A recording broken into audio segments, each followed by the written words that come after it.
Ito na nga ang araw na alis na kami ng Pilipinas at lilipad na kami pa Canada. Mixed emotions, masaya, nakabado, at the same time malungkot. Masaya kasi na-approve ang visas naming tatlo kahit na maliit ang aming naging proof of fund. Kabado naman kasi wala kaming kamag-anak sa pupuntahan namin at malayong parte ng Canada ang pupuntahan namin. Hi vlog! Welcome to my guys!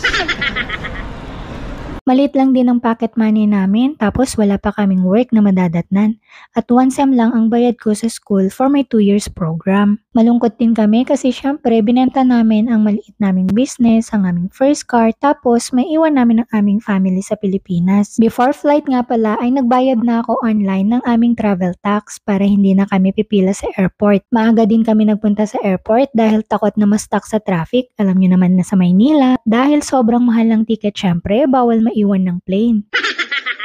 Di bali nang sa airport maghintay, nagpapalit nga pala kami ng card sa amin na at yung kalahati ay sa airport naman. Sa trip.com nga pala ako nag-book ng ticket namin, Manila to Toronto with Vancouver layover. Tapos kumuha ko ng separate ticket from Toronto to Newfoundland naman.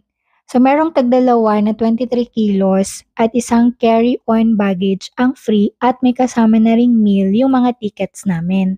Ang haba rin talaga ng travel namin pero sa wakas eto papunta na kami sa aming last flight. Toronto Airport na ito, pagoda ng asawa ko kakabuhat ng mga baggage namin. Pagdating namin sa Newfoundland, eto nga't sinundo kami ng mga Pinoy na nakilala namin sa SOCMED at kalaunan ay naging pamilya na namin. Nakakatuwa nga kasi may handa pa silang sorpresa ng mga groceries at sa unang linggo namin sa Canada, halos everyday may nagdadala ng mga gamit at pagkain.